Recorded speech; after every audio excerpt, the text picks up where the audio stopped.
Honorer à la fois cette biographie dont je disais qu'elle est très singulière et en même temps celle de tant d'exilés qui viennent, mais donc, qui vivent leur lutte politique, leur découverte d'un pays d'accueil et leur statut finalement d'étranger longtemps, chacun bien individuellement. Et en même temps, il y a dans ces textes, quels qu'ils soient, sous forme d'essais, de poèmes, la présence aussi de l'histoire, puisque c'est bien que le combat contre l'oppression, qui est à peu près mondial, en Iran en tout cas, est bien pérennisé maintenant, en espérant bien sûr qu'il conduise à la démocratie et à la liberté. Et en tout cas, la diaspora iranienne y veille aussi. Et Inch'Allah en est une très belle expression, très très active sur tous les fronts littéraires et on peut dire scientifiques, puisque Inch'Allah aussi publié de la sociologie, des travaux de sociologie. Donc le premier texte qu'on va vous présenter, c'est Chemins et brouillards. C'est un texte qui est paru aux éditions Métropolis. C'est une maison d'édition genevoise, donc voilà, nous la représentons en l'absence de l'éditrice. C'est un texte qui est paru en 2005, mais qui vient d'être réédité et qui a retrouvé sa forme originelle, persane, en 2 volumes, dans un très joli coffret, puisque les 2 parties qui présentent des affinités très profondes sont en même temps distinctes par le fait que le premier tome, Exil, est un recueil de nouvelles, et le second, Deuil, est beaucoup plus personnel. Enfin, tout est personnel, mais intime, en tout cas. Ça n'est plus de la fiction. Là, on entre vraiment dans l'expérience privée de la perte, de la déchirure, et voilà. Donc, on va commencer par découvrir, à travers aussi des lectures, ce recueil. Et moi, j'avais quelques questions là. Je voulais déjà, puisqu'il y a une partie qui est vraiment fictionnelle, même si elle s'inspire de l'histoire, et une autre, où là, tout d'un coup, l'imaginaire s'est absenté, parce que c'est dur de faire de la fiction avec une douleur aussi profonde. Mais quelle est la part, finalement, d'imaginaire, ou comment s'articule le réel et l'imaginaire dans les nouvelles? Donc le premier tome, intitulé Exil, parce que même si ce sont des nouvelles, là on est vraiment dans le récit littéraire. Quand on lit Le Mur, par exemple, qui est le récit de l'oppression face à un mur humain, en fait, contre manifestants qui tâchent d'arrêter la rébellion, et d'une manière très violente, ne serait-ce que par leur présence très massive, ou Ne te mets pas en tête de faire un gâteau, où on retrouve un très beau vers de la poétesse Farouk Farrokhzad, excusez ma prononciation pour les Iraniens qui va être bien approximative. Un oiseau mort m'a conseillé d'apprendre à voler. Et quand on connaît un petit peu l'œuvre de Challa, eh bien, cette thématique des ailes traverse complètement, bien sûr, comme cet appel inextinguible à la liberté. Donc là, on sent que, certes, on est dans la fiction, mais que c'est l'expérience vécue qui domine.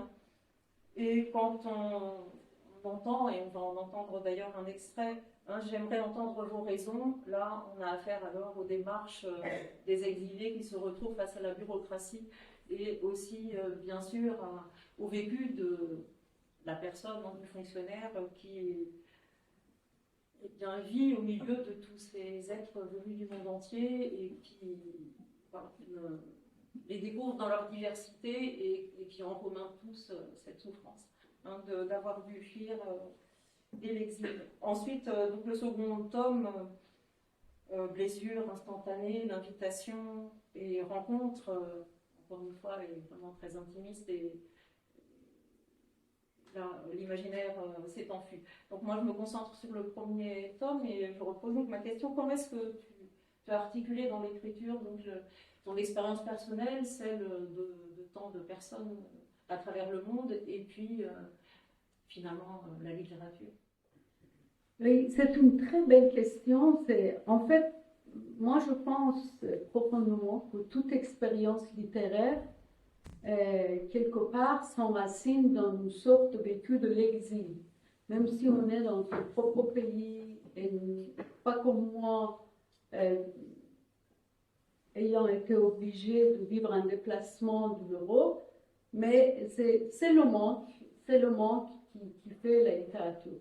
Pour moi, en tout cas, et là, je pense que dans un premier temps d'exil, pour vous situer historiquement, c'est-à-dire, voilà, la date, quand je suis arrivée ici en France en 1982, donc il y avait derrière moi un océan de sang, puisqu'il y avait quand même une répression, le pouvoir avait commencé une répression depuis les années 81, une répression terrible et omniprésente et totale.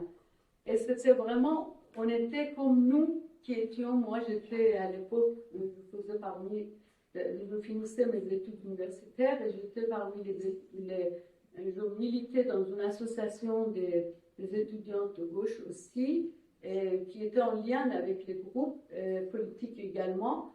Donc on était un peu pris dans une répression qui venait de partout, alors que nous avions participé dans une révolution, effectivement, mais on a été aussi les premières à être chassées parce qu'on n'était pas d'accord avec le nouveau pouvoir. Et donc, quand il y a des personnes qui s'arrêtaient tous les jours, on était tout le temps en fuite, j'ai changé plusieurs fois, je changeais la maison constamment, l'adresse plutôt, et c'était toujours sous des faux noms, dans une clandestinité. Et il y a des amis qui sont maintenant dans cette salle qui ont vécu la même chose.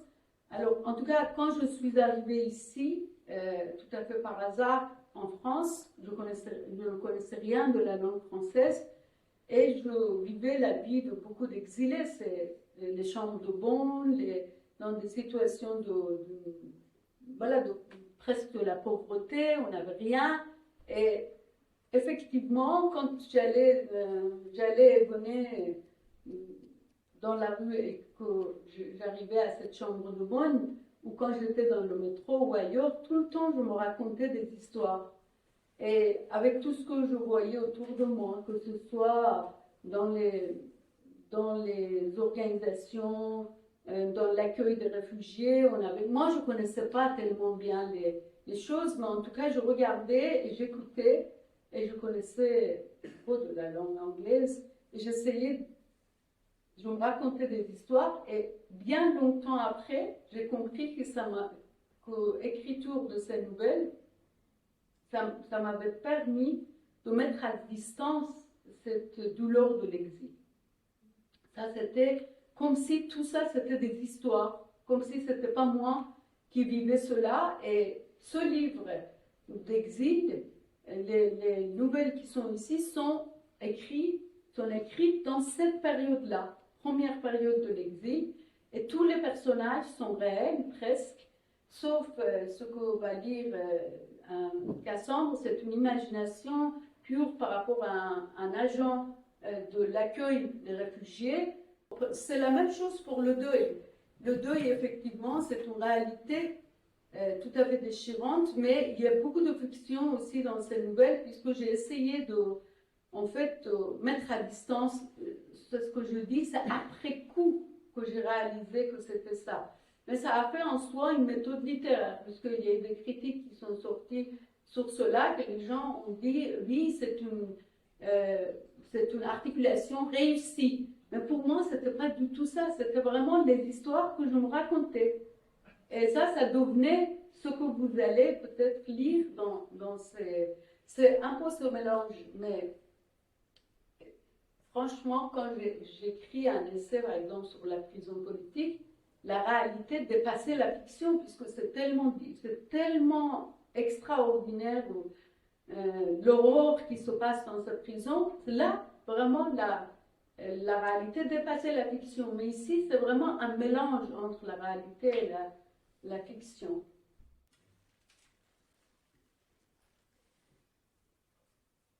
J'aimerais entendre vos raisons. D'ordinaire, les hommes, jeunes, ne sont pas particulièrement réputés pour écouter les confidences des autres. Mais M. Olivier Gagnon, lui, servait de mur des lamentations à ses amis. En plus de la compassion qui lui était naturelle, entendre les détails du destin des gens lui procurait un vrai plaisir. D'ailleurs, sa mère racontait que dès l'âge où il avait pu s'asseoir sans aide sur une chaise, il suivait attentivement les conversations des invités et s'agitait sous l'effet de leurs paroles, d'une façon qui traduisait un intérêt certain. À 3 ans, lorsque Madame Rosemary, qui était leur voisine à l'époque, racontait à sa mère la poignante histoire de la mort de son mari, il pleurait à chaudes larmes. Lui-même se souvenait très bien qu'il parvenait à grand-peine à dégager sa tête de l'assaut des gros seins chauds et moites de Madame Rosemary, qui, touchée par sa réaction, se précipitait vers lui pour l'embrasser. Plus tard, quand il sut lire, il se tourna vers les récits et les romans. Mais jamais le plaisir n'égala celui d'entendre la vie des gens racontée de leur propre bouche. C'est pour cela qu'Olivier Gagnon, au début de sa carrière à l'Office des réfugiés, se sentit en complète harmonie avec son travail, et de ce fait, fort heureux. Ce travail consistait à contrôler les dossiers des demandeurs d'asile. C'était un travail relativement bien payé. Pour qu'une décision soit prise à propos de ces dossiers, il devait rencontrer les demandeurs et s'entretenir avec eux. Et Dieu sait combien ces gens avaient des destins étonnants et étranges. Il traçait une carte du pays concerné et y plaçait un point noir. La maison de M. Boko, ou Chang, ou Turgut, ou Amadi. Autour de ce point noir, des routes prenaient forme. Des maisons et des gens apparaissaient, et c'était le début d'un voyage mouvementé. Même dans le long et profond sommeil de ces nuits, ces voyages se poursuivaient dans son esprit. Les jours d'entretien, il se hâtait, impatient, vers son lieu de travail. Le bâtiment de l'Office des réfugiés se tenait, austère, au milieu d'une place animée. Il se frayait un chemin parmi les gens qui serpentaient comme une colonne de fourmis vers le bâtiment. Il ouvrait la grande porte, appuyait sur le bouton de l'ascenseur et passait par un couloir où des gens de toutes sortes attendaient sur des chaises. Enfin, il prenait place à son bureau, et dès que le bruit de la porte qui se referme se faisait entendre, il entreprenait son voyage quotidien. Mais un jour, la douceur de cette attente et la curiosité de ces voyages mouvementés s'épuisèrent, et ce fut comme si de telles sensations n'avaient jamais existé. Une chose curieuse s'était produite. Non seulement Olivier Gagnon n'avait plus de plaisir à entendre l'histoire des demandeurs d'asile, mais il commençait à s'ennuyer mortellement. Son ennui était si grand que les destins les plus étranges ne parvenaient pas à l'en soustraire. Le point noir sur la carte grandissait dans sa tête et s'égouttait de manière continue, comme une encre noire qui se répandait dans ses veines. Elle emplissait d'obscurité tout son être, et il n'en pouvait plus. Il suppliait Dieu que son interlocuteur se taise enfin et s'en aille. Il se mit à analyser son état avec horreur. Il pensa d'abord que c'était temporaire, et que cela s'en irait comme c'était venu, à la manière d'un mystérieux virus. Mais au bout de quelques semaines, son impatience et son énervement firent place à une vacuité grise, où la voix de son interlocuteur s'écoulait quelques minutes, comme le bourdonnement léger et incompréhensible d'un insecte, avant de s'interrompre soudain. Après, il n'y avait plus que lui et ses dossiers. Il se demandait ce qui lui arrivait. Peut-être ce changement mental avait-il pour cause les larges sourires sans objet des Africains, des sourires qui ne correspondaient en rien à leurs lamentables histoires, ou bien les visages impassibles des Asiatiques, qui racontaient leurs histoires comme si elles n'avaient rien à voir avec eux-mêmes. Quoi qu'il en fût, M. Gagnon avait complètement perdu ce plaisir excitant d'écouter les histoires des autres. Lorsqu'il fit part de cela à Bernadette, une de ses collègues les plus expérimentées, elle le rassura. « Tu commences à devenir un professionnel. » C'est une nouvelle qui est quand même assez humoristique. Mais après, il y a une autre nouvelle qui est de deuil qui va être lue aussi à moitié, mais déjà ça vous donne une ambiance aussi, le deuil. C'est l'autre versant de Chemin des brouillards. Versant, en effet, les deux versants peuvent être qualifiés de douloureux, mais là vraiment intime. Et la nouvelle s'intitule Instantané, au sens photographique. Elle sentit derrière elle l'approche de son corps, son mouvement et sa chaleur. Et comme bien d'autres fois, son cœur s'emplit de pitié pour quelqu'un qui n'avait pas l'argent pour se payer un billet et devait passer furtivement le tourniquet en se collant à un autre. Elle passa le contrôle sans se presser et dépassa le guichet. Avec un soupir de soulagement, elle se retourna pour voir le sourire de gratitude de l'inconnu, convaincu qu'il venait de passer en même temps qu'elle. Aussitôt, un sentiment de découragement devant ce qui semblait être sa faute chassa le goût familier de la compassion. Le jeune homme était resté de l'autre côté du tourniquet, avec un regard troublé. Son visage pâle et maigre fit pitié à la femme. Elle ouvrit la bouche pour demander pourquoi il n'avait pas pu passer avec elle. Pourquoi ? Mais sa question resta inachevée. Le jeune homme, fuyant son regard, haussa les épaules et disparut. La femme comprit d'un coup le sens de leur séparation. Elle se figea sur place. Elle tira contre sa poitrine son sac qu'elle portait pendu à l'épaule. Il était ouvert et son portefeuille avait disparu. Elle s'écarta, s'appuya au mur du couloir. Elle l'inventoria minutieusement. Sa trousse de maquillage était toujours à sa place, le carnet de chèques aussi, mais le portefeuille marron avait disparu. Elle regarda de l'autre côté du tourniquet, vers le couloir qu'elle venait de passer avant d'arriver à la hauteur du guichet. Elle dévala à toute vitesse les marches qui menaient au quai, puis celle qui allait à la porte de sortie.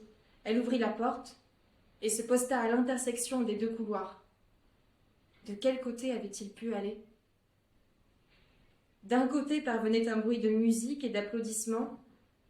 Elle pensa que le garçon avait probablement choisi l'autre voie pour sortir le plus vite possible de la station, puis s'enfoncer dans une rue déserte et ouvrir le portefeuille. La première chose qu'il verrait, c'était la photo de sa fille.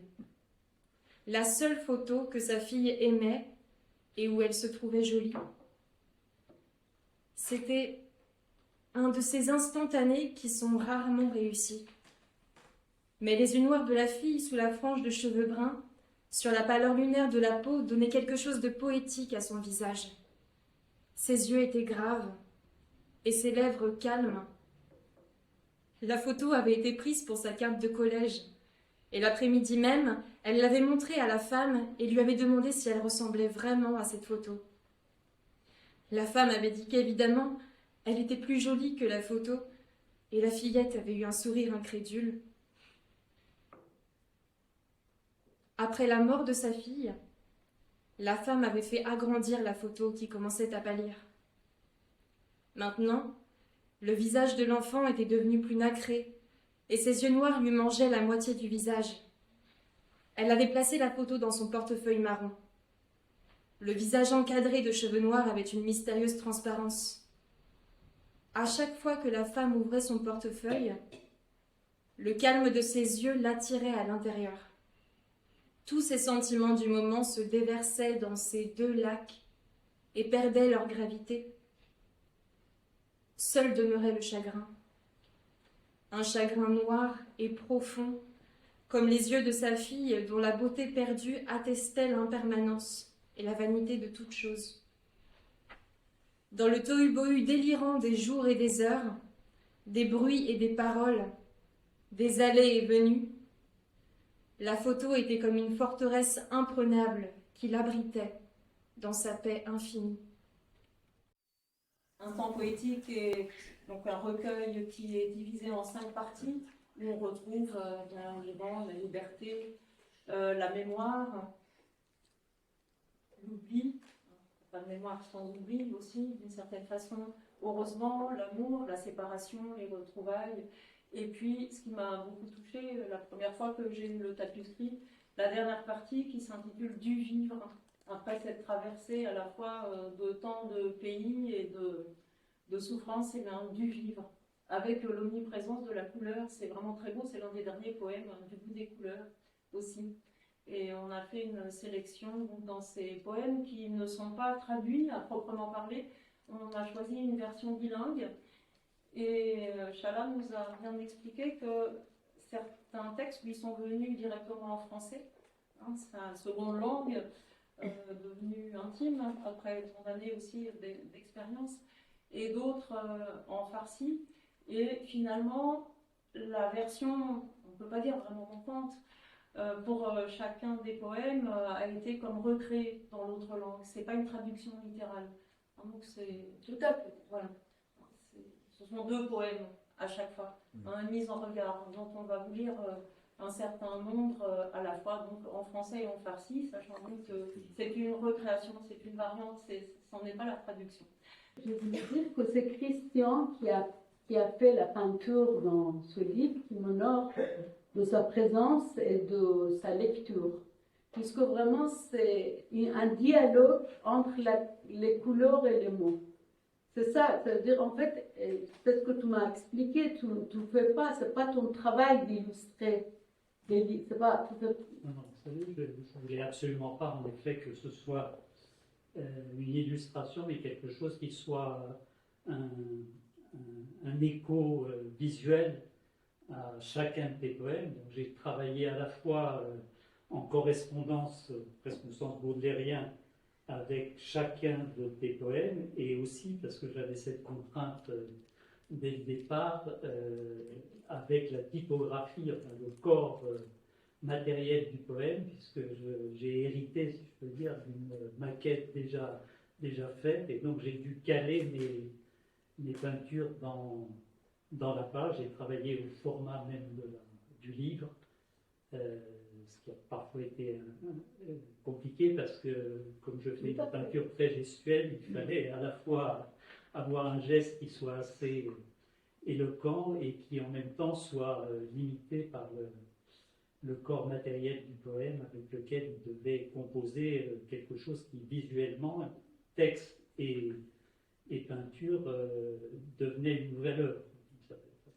Mais c'est vraiment réussi et vraiment, je suis, chaque fois que je l'ouvre et je lis, je sens ce dialogue et je me plonge dans ce dialogue entre les couleurs et les mots.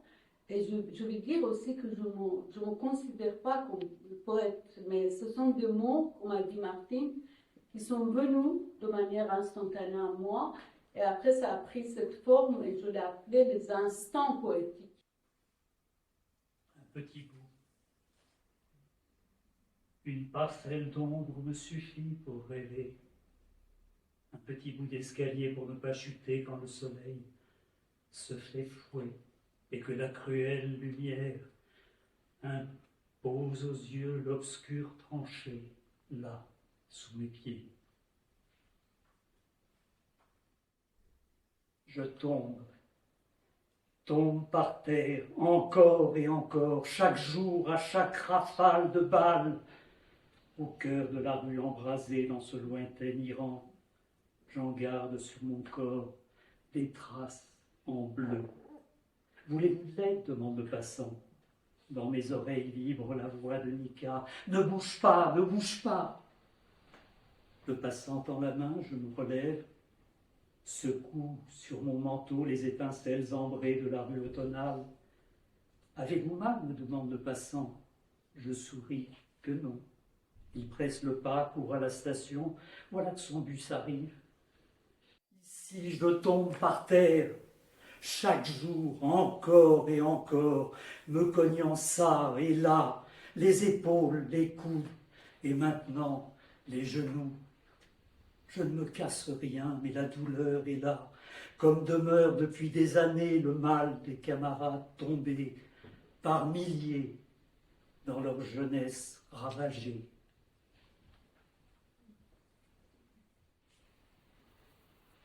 Ne t'éloigne pas.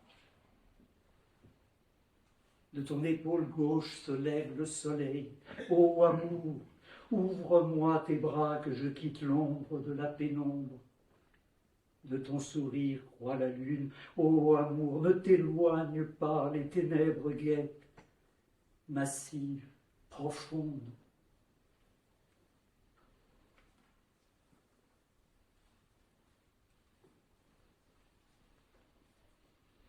Abri. Et soudain j'ai compris que le froid était là, rude et cruel, et qu'il durerait. Je verrouille la porte, ferme les fenêtres à la tempête, allume le feu à l'abri des murs. J'ai assez de bois pour que le bal des ombres invite mes rêves à la mer dorée des champs de blé.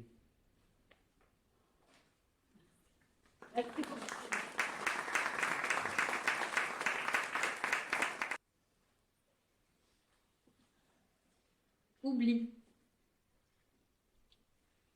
Mémoire. Douce complice.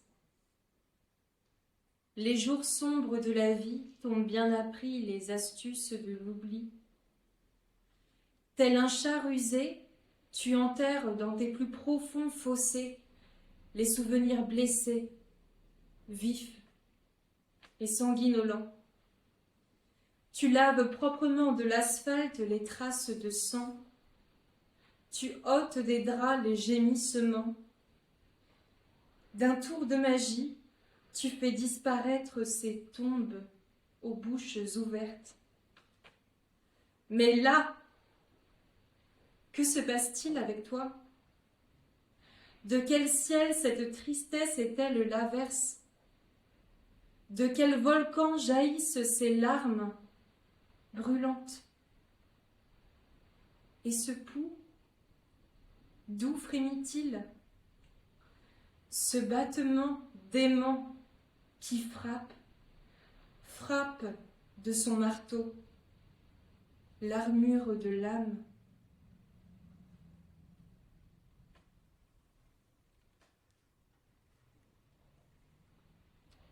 Pleine lune. C'est une belle nuit. La pleine lune de ses lèvres argentées embrasse le front des rêves, plonge les songes dans une douce berceuse de souvenirs. Seuls deux passants divaguent, éveillés, un vieux chien et un étranger, inquiet, en quête d'ombre. Le vieux chien tourne sur lui-même, renifle la terre, lève la tête, aboie à la lune, éploré. Comme je le comprends, se dit l'étranger. À coup sûr, ce sont ces souvenirs, au loin enfouis, qui mordent ses rêves sans répit. Fontaine. Après-midi d'été, élancé, désir fluide d'eau, désert de soif,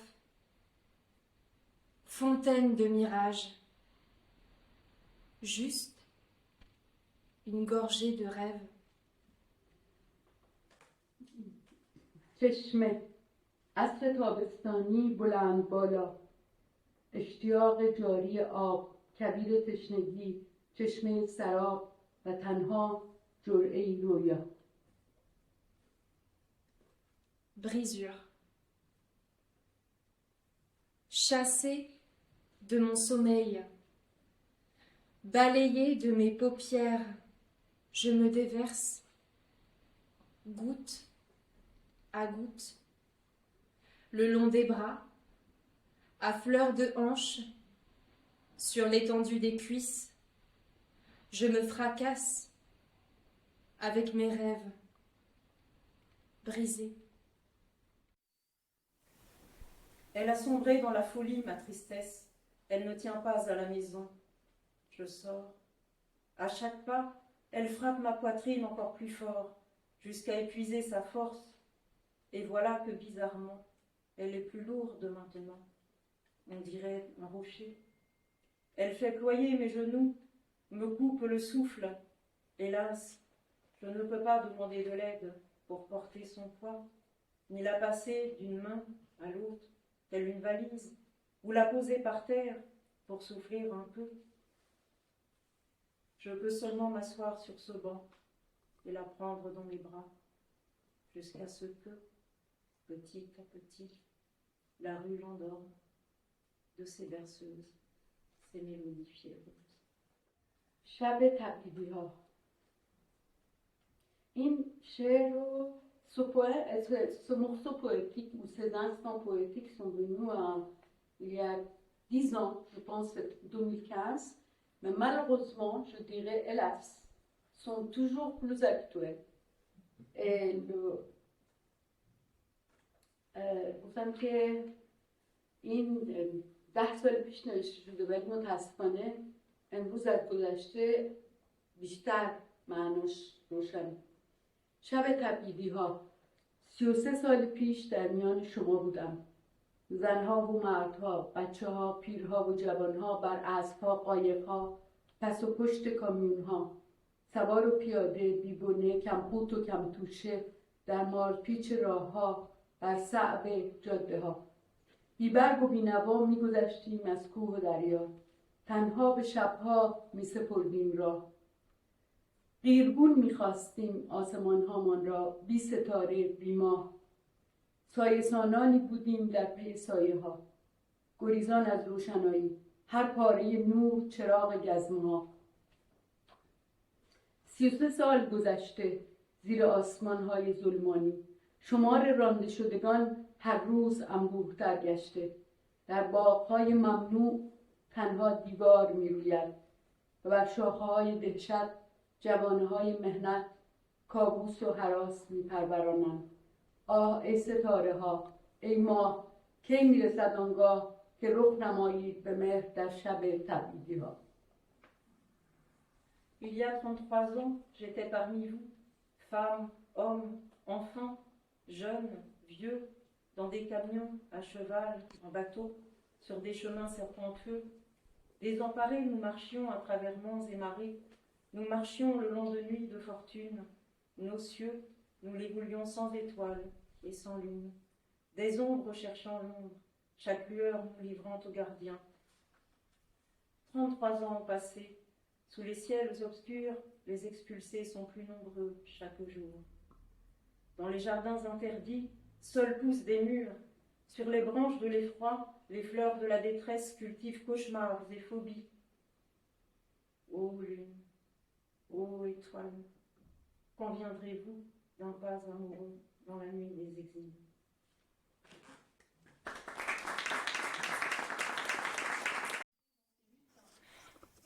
Qui est aussi social, qui est aussi culturel, mais constamment aussi hanté par la mémoire des autres peuples. Hein. Il y a des passages sur les enfants afghans, par exemple, et même une solidarité jusqu'aux formes de vie non humaines. Les animaux aussi qui sont persécutés de manière tellement dérisoire et folle par ce pouvoir criminel. Et Un orage de mots, c'est un recueil assez incroyable. D'ailleurs, tout le monde, j'imagine, aura des questions à ce sujet. Des derniers messages, aussi bien sur Instagram, Facebook que SMS, enfin vraiment les derniers messages qui ont envoyé leurs familles et leurs amis, tous ces jeunes qui ont été assassinés par le pouvoir dans les manifestations. Et c'est un travail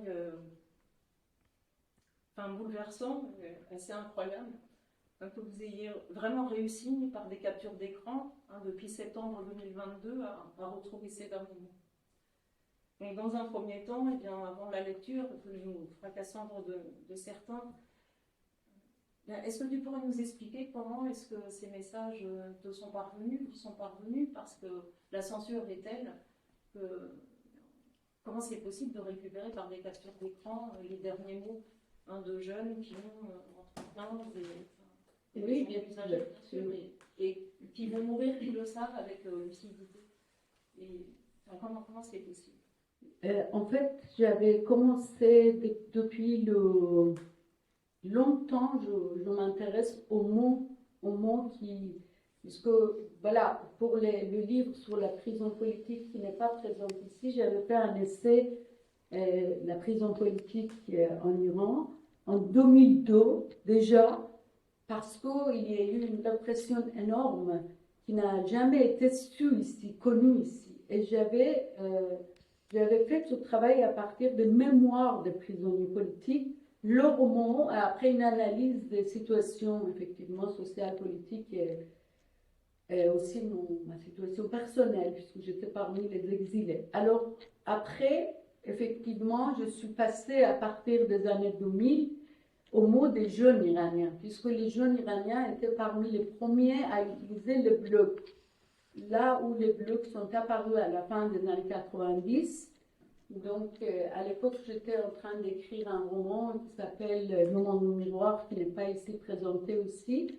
Et donc là, il y avait deux personnages qui venaient de l'Iran. À la recherche de ces personnages, pour les comprendre encore mieux, j'ai commencé à lire les blogs des jeunes. Et là, j'étais vraiment très frappée de leurs mots et de leur désir de liberté. C'était en 2019 que cet essai qui s'appelle Le rendez-vous iranien de Simone de Beauvoir est apparu.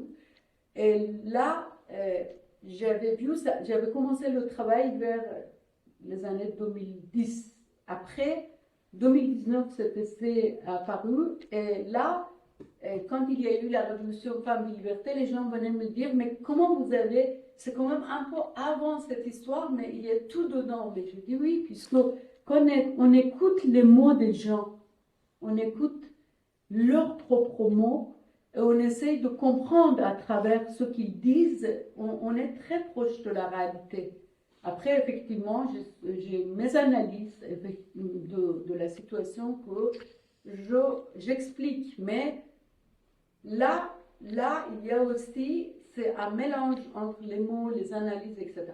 Donc, quand il y a eu Femmes de Liberté qui a éclaté, dès le début, j'étais très, très attentionnée par rapport à ce travail que j'avais déjà fait au mot. Mais comme c'était tellement, vraiment comme un orage, il y avait tellement de mots éclatés dans l'espace public, à travers les slogans, les chansons. Donc j'ai demandé aide aux amis qui sont Zoré ici présente, Zoré Abid Mahamadi, qui est une chère amie à moi, qui est aussi militante des droits des femmes et aussi des droits humains. Et il y a Pacha Tabakoli qui devait être là, mais qui, je pense, qu'elle n'a pas pu venir. Et on a fait un groupe de travail, et Reza Nassehi aussi qui est là. On a fait un groupe de travail pour chercher, c'était pas moi seul, on a cherché, on a documenté, puisque c'était important, puisque la police politique cherchait les blogs à cette époque-là, cherchait les pages et ils les déformaient. Ils ont même fait des pages doubles avec les noms vrais des jeunes qui ont été. Donc c'était vraiment très difficile. Et pour qu'on soit au plus près des mots, ce groupe aussi a travaillé. On a sélectionné les mots qui étaient tout à fait clairement et nettement identifiés. Il y a eu aussi des parents qui ont beaucoup parlé, et ça c'est vraiment un phénomène inédit, puisque les aînés ont pris la parole dans l'espace public. On les a aussi réunis, documentés, avec l'aide de ce groupe. Et après, j'ai commencé à écrire cet essai. Il y a une introduction de Razone Milani, qui est la grande chercheuse et écrivaine qui a travaillé pas mal sur la littérature des femmes. Elle nous a fait honneur de faire cette introduction. Et une postface de Sylvie Le Bon de Beauvoir, qui est l'héritière et la fille de Simone de Beauvoir, qui a fait la postface pour soutenir et pour rendre hommage à cette belle révolution de Femmes de Liberté. C'est très important que cette belle révolution reste avec les mots, avec vraiment tout ce qu'ils ont vécu les jeunes, et c'est un laboratoire de réflexion. Vraiment, c'est un petit essai, mais quand même, c'est un grand travail, je pourrais vous assurer.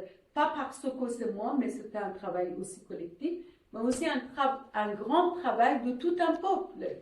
Des jeunes, des aînés, des parents, des cadres de santé, puisqu'il y avait des médecins, il y avait des infirmières. Vraiment, il y avait une effervescence sociétale qui est très très intéressante que j'ai essayé de rendre dans cet essai. À propos des vidéos, justement, des parents dont il est dit qu'ils subissent une pression du pouvoir pour mentir, en tenant un discours officiel sur la mort de leurs propres enfants. On leur demande de mettre en avant des maladies cardiaques qu'ils n'ont jamais eues. Enfin. Et comment est-ce que ces vidéos circulent? Ça, c'était la dimension inédite de cette révolution, qui est une rupture totale avec le pouvoir. Et là où les gens parlaient le visage couvert avec leur propre nom, et ils ont témoigné. Et ils ont fait circuler les vidéos. Même maintenant, les gens font circuler, et il y a toujours une répression qui continue, il y a des exécutions, etc. Mais à l'époque de cette révolution, il y avait vraiment un effet d'être ensemble qui encourageait tout le monde. Ça veut dire, en fait, un des slogans d'ailleurs était « N'ayez pas peur, on est ensemble ». Donc, Natarsim, Mohamed Bahamassim, qui est un slogan qui est, depuis un certain temps, circule dans les manifs en Iran, mais qui a retenti de plus belle au moment des manifestations. Donc là, oui, c'était... Et aujourd'hui même, il y a des parents qui, à l'anniversaire de la Révolution Femmes et Liberté, il y a eu des parents qui ont repris leur témoignage, qui ont signé et persisté, puisque le pouvoir a fait quand même beaucoup de pression pour qu'ils nient, pour que les parents, mères, pères disent non, c'était pas vrai, non, c'est pas nous qui avons dit c'était telle chose, non. La majorité des parents ont signé et persisté, et c'est une continuité de cette révolution. Tout comme les femmes ont continué à venir dévoiler dans l'espace public et jusqu'à faire reculer le voile. À Téhéran, par exemple, c'est très visible, dans les petites villes moins, mais quand même, le phénomène est là. Et il y a même une division au sein du pouvoir au sujet du voile, puisqu'il y a certains qui disent c'est pas la peine, il faut lâcher. Il y a des autres qui disent non, il faut durcir. Donc, c'est tous quelque part des acquis de cette révolution qui continuent, la résistance continue. Mais malheureusement, dans les médias à l'extérieur, il y a une sorte de silence, puisqu'il y a d'autres activités qui viennent. Donc, c'est pourquoi cet essai, c'est quelque chose, à mon avis, d'essentiel.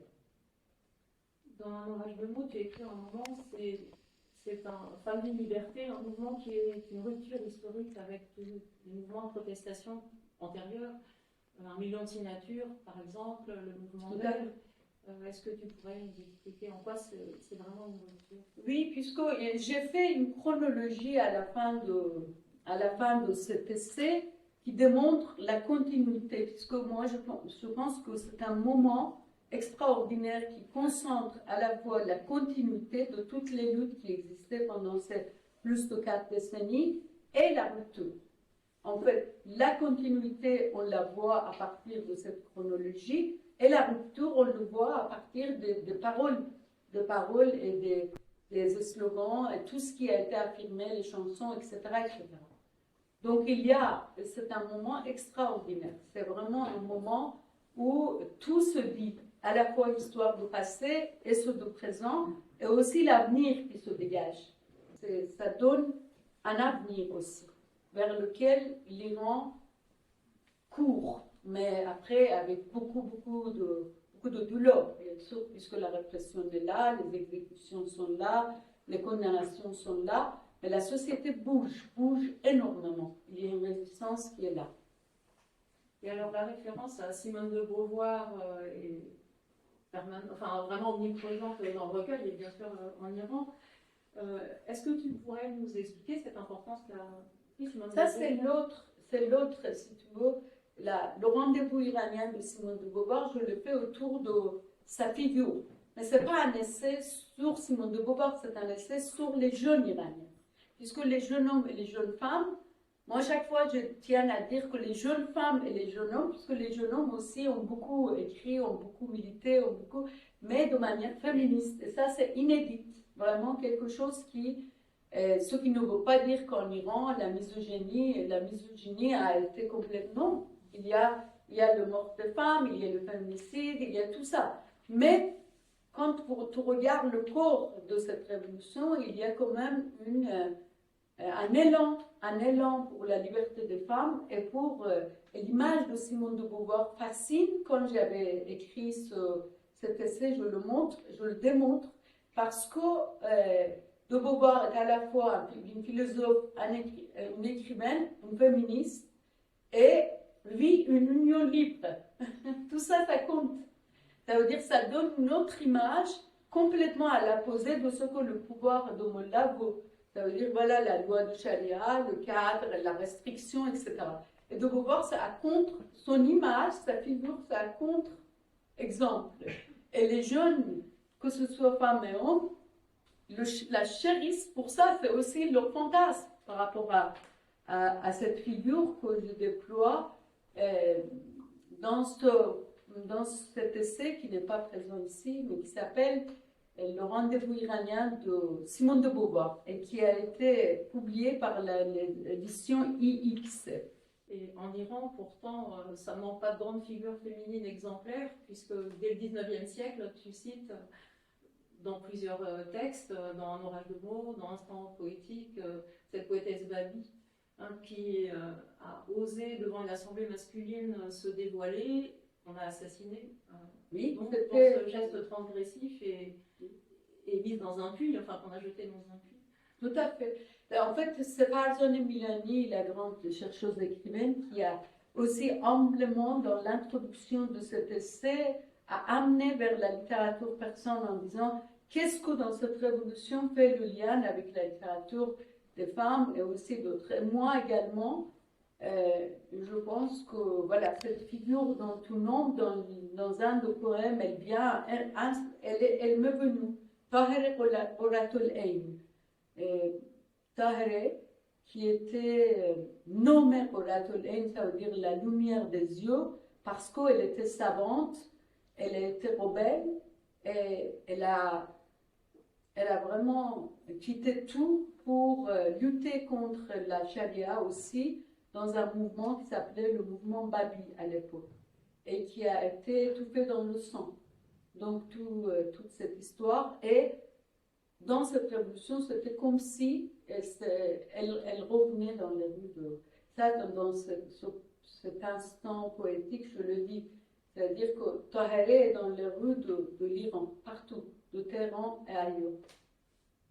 Et je sais que Shala et Zoré, vous aimez toutes les deux beaucoup, alors excusez ma mauvaise prononciation, Forough Farrokhzad, qui elle n'a pas été assassinée par le pouvoir, mais qui a été censurée pour la sensualité de sa poésie. C'est une femme qui a marqué, poétesse qui a marqué les différentes générations d'Iran par rapport à ses expressions de l'intimité et en fait de l'individualité autonome. Et tout ce qu'elle a vécu, c'est une poète qui correspond à ces mots exactement dans sa vie. Et elle aussi, c'est une des figures majeures qui inspire la jeunesse iranienne dans le mouvement. Sarina Esmailzadeh, lycéenne de 16 ans, est décédée après avoir été grièvement blessée à coups de matraque par les forces de l'ordre le 23 septembre 2022, lors d'une manifestation à Mershar, ville au sud-ouest de Karaj. Les autorités essayent de cacher ce crime en annonçant que Sarina s'est suicidée. Passionnée de musique et de poésie, Sarina partageait ses pensées, ses émotions et ses poèmes sur son canal Telegram. Elle tenait aussi un blog. À travers ses désirs, ses joies et ses amertumes, ses rêves et angoisses, elle nous parle d'une jeunesse privée de droits et de liberté, qui étouffe. Dans l'un de ses fragments poétiques, elle écrit ces mots.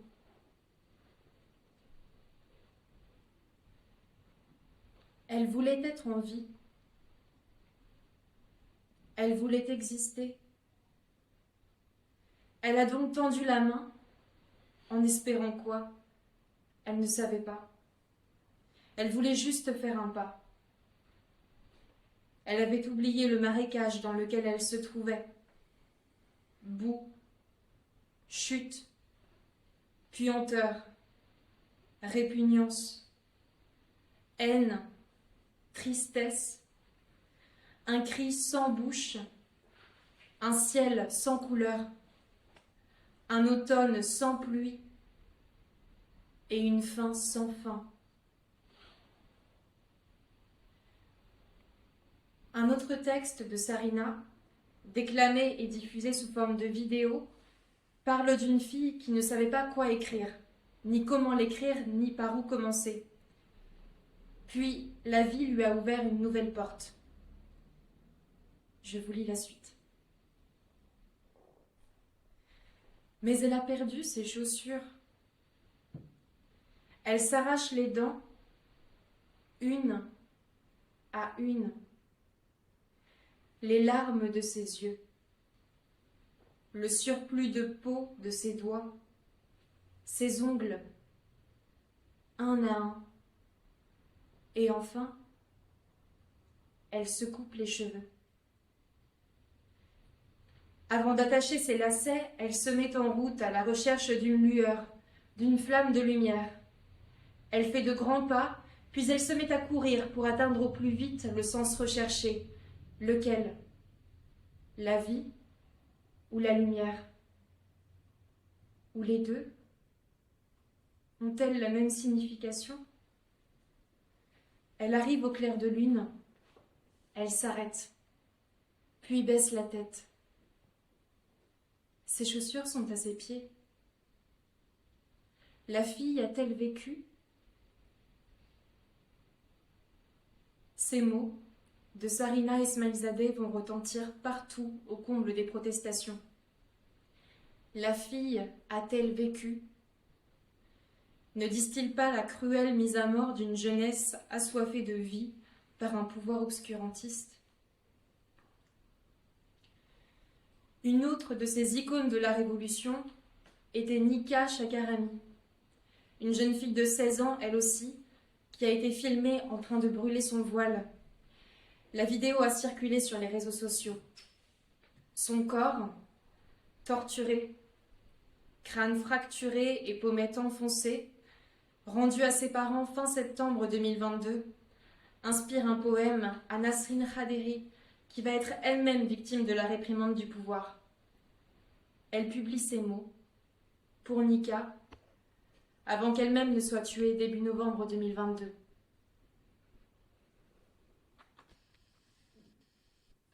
Je ne suis pas une idole que vous attaquez de vos haches. Je ne suis pas une divinité fabriquée que vous daignez. Tout être qui respire s'anime en moi et naît de moi. Je suis ce créateur qui, sous les bottes de ses enfants, est enterrée vivante, raptée, violée et torturée, et mise à mort.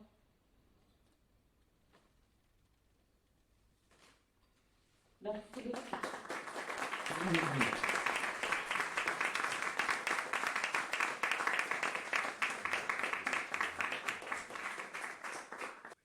Je voulais juste vous lire un message d'un jeune garçon assassiné à 15 ans et qui a été capturé sur Instagram.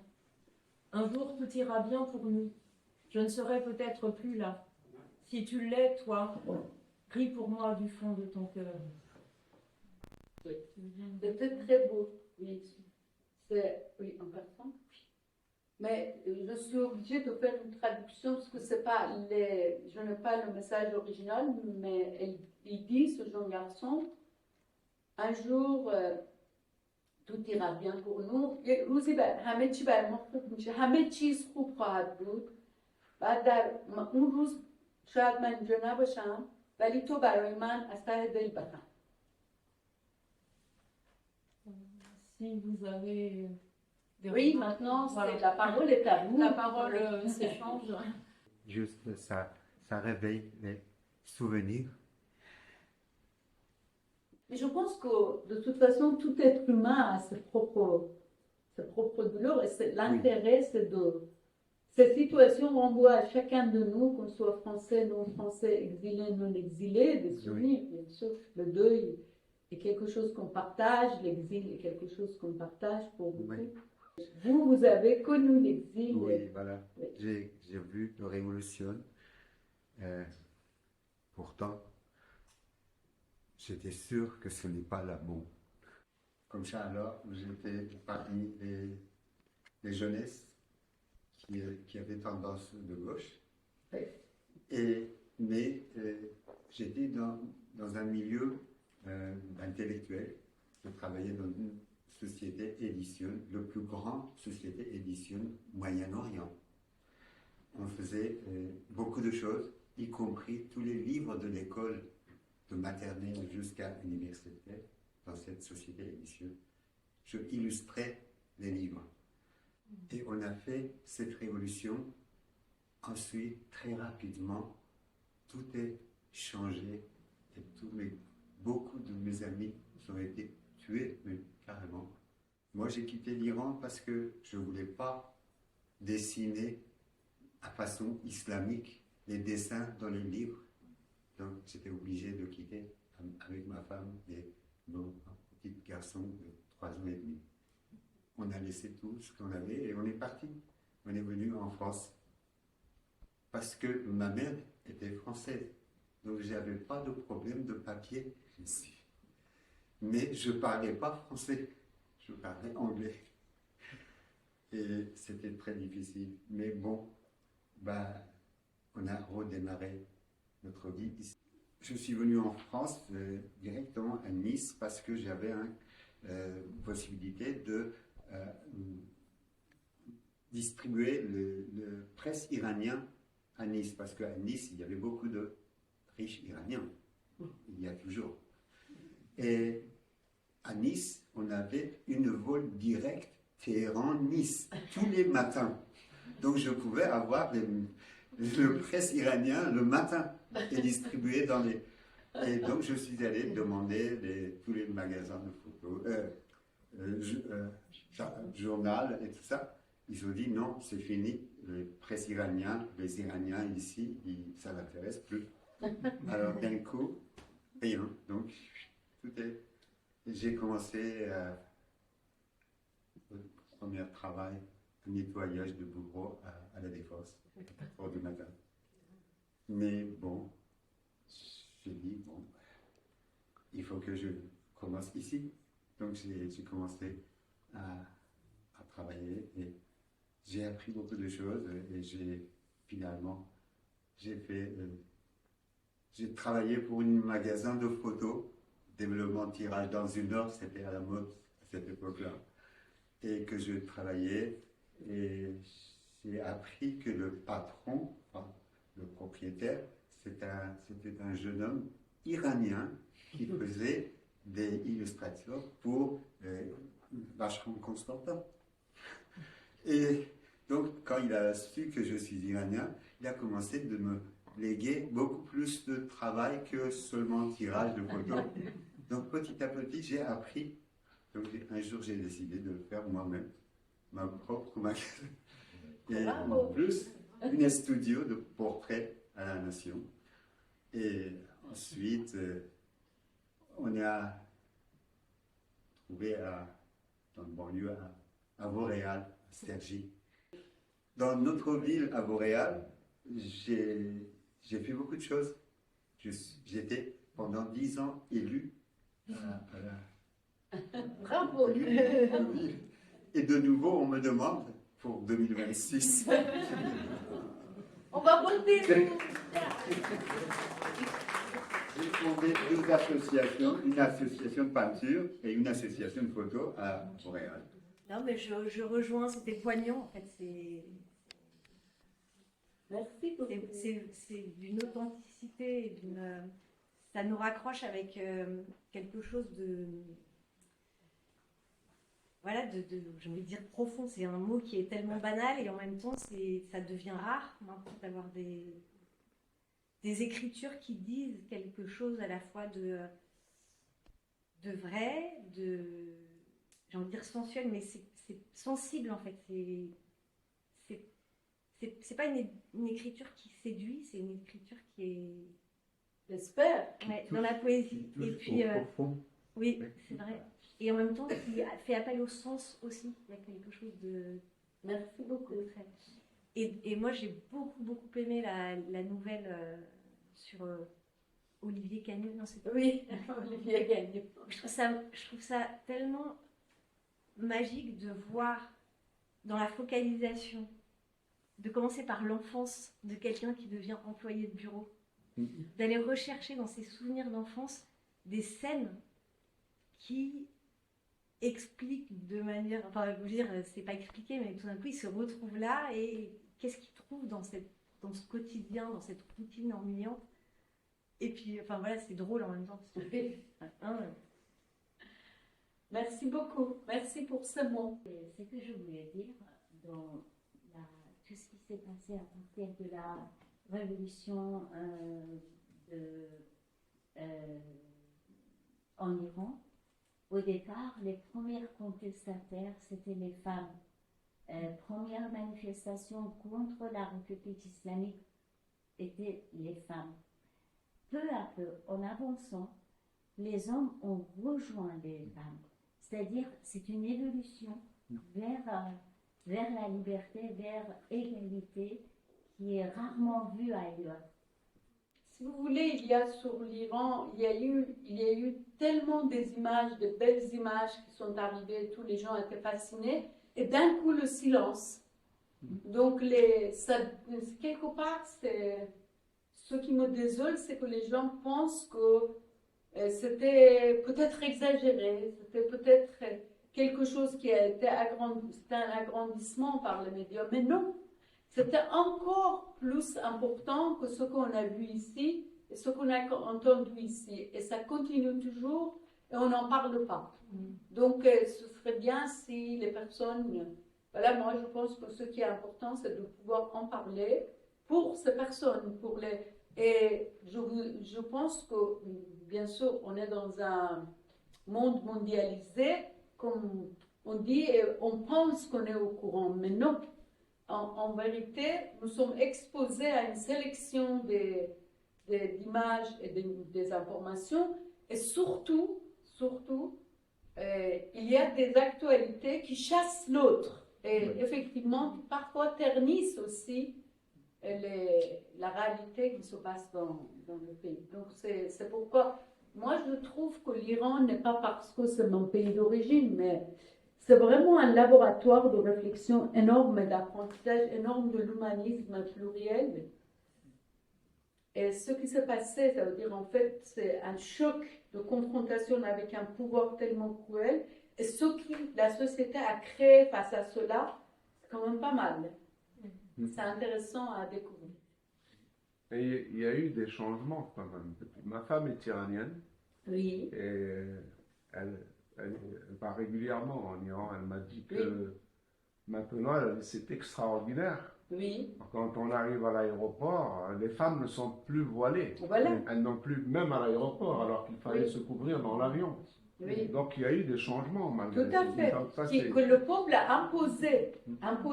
C'est ce que vous avez dit, il y a une lutte dans le pouvoir. Donc voilà. C'est réel. Voilà, tout à fait. Il y a des acquis réels, mais malheureusement, c'est un pouvoir cruel qui continue. Ils ont quand même de l'argent, il y a quand même des échiquiers politiques, il y a quand même toutes ces histoires du Moyen-Orient, tout ce qui complique le tableau, mais le peuple fait tout ce qu'il peut, de toute façon. Mais quand vous êtes face à un pouvoir qui est armé jusqu'aux dents et vous êtes les mains vides, qu'est-ce que vous voulez?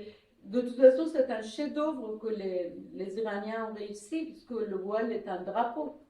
L'obligation de port de voile est un drapeau. C'est tombé, mais pas tous. Ça veut dire, en fait, il y a une division dans le pouvoir et ils sont en train de discuter pour voir.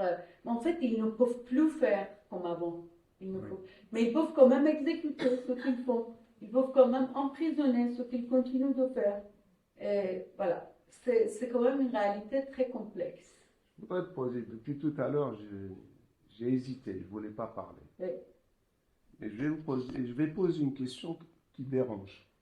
Nous avons vécu une situation différente en même temps avec des problèmes similaires.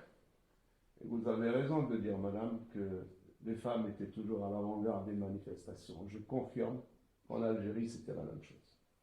Et on devait les défendre contre les islamistes parce qu'ils leur jetaient de l'acide et du vitriol sur les visages. Oui. Et pareillement, comme vous êtes partie du mouvement de gauche en Algérie. On a eu les élections législatives. Et là, ce sont les islamistes qui ont eu la majorité. Il y a des fraudes, etc. Et Saïd Saadi, qui était le chef du parti plus à gauche, laïque, etc., quand il y a eu les résultats, il a dit « je me suis trompé de peuple ». Et c'est ça le problème, parce que qu'on le veuille ou non, ces gens-là, ils ont été élus. Et jusqu'à aujourd'hui, il y a une partie du peuple, autant en Iran qu'en Algérie, qui les soutient. Et nous, on est au milieu. Est-ce que ce ne sont pas des questions qu'il faut se poser aussi? Parce qu'une partie du peuple iranien soutient ce régime. On est bien d'accord.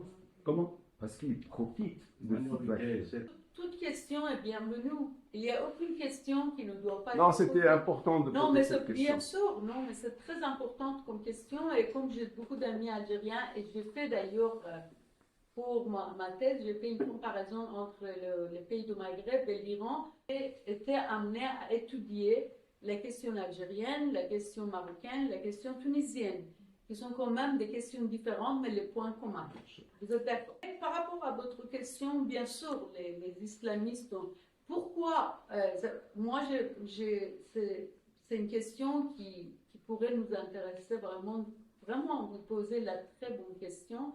Comment le peuple, comment une partie du peuple défend une idéologie fascisante? Puisqu'il ne faut pas se leurrer, l'islamisme est une idéologie fascisante. Et contre eux-mêmes. Voilà, et contre eux-mêmes.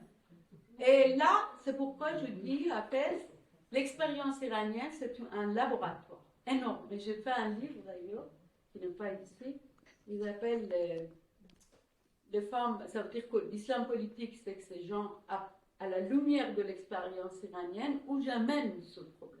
Et il y a la question des utopies dangereuses, si vous voulez. Moi, je considère que l'islamisme est une utopie dangereuse, mais qui a une forte attirance des jeunes, des moins jeunes, puisque ça démontre dans un monde en désarroi, mondialisation, etc., une perspective, sécurité totale. Vous avez la loi religieuse qui vous dit tu es ici, tu es sauf, il y a aussi d'ailleurs beaucoup de travail sur la virilité, la féminité, les cadres. J'ai écrit d'ailleurs un article dans le journal Le Monde, si vous allez sur mon site le trouver, pourquoi l'islamisme attire les jeunes européens. La même chose pour l'époque de l'Iran, pour l'Algérie, pour ailleurs, etc. En Iran actuellement, ça a complètement diminué. Ça veut dire en fait la base populaire de pouvoir, c'est selon les dires même des spécialistes les plus conservateurs, 5 à 10%. Alors qu'en Algérie, en Algérie, le pouvoir militaire a fait un travail sur le dos des femmes avec les islamistes. Bien sûr que les islamistes ont gagné l'élection, ils ont été écartés, mais le pouvoir a continué de faire sa commerce avec les islamistes. Voilà, il y a une vraie islamisation idéologique, le pouvoir algérien l'a fait. Je pense que cette idéologie a toujours les forces d'attirer, tant qu'il y a si vous voulez, un terrain propice pour les utopies dangereuses, comme l'extrême droite ici. Je pense qu'il faut avoir une réflexion beaucoup plus profonde. Et nous, on n'est pas des peuples à part, les Iraniens, les Algériens, etc. Nos expériences rejoignent l'expérience française dans ce cas-là, et si on va dans cette perspective, on aura plus de réponses que si qu'on reste dans la perspective de l'islam, etc., etc. Moi, je pense qu'il faut vraiment politiser les questions et l'ouvrir. Moi, je voulais quand même pas terminer sans remercier Zoé Mohammadi, ici présente, à qui, d'abord pour son amitié, indéfectible amitié, très belle amitié, et aussi pour tout ce qu'elle nous a apporté dans la maison d'édition. Hein, parce que Tout à fait. Je me rejoins à toi.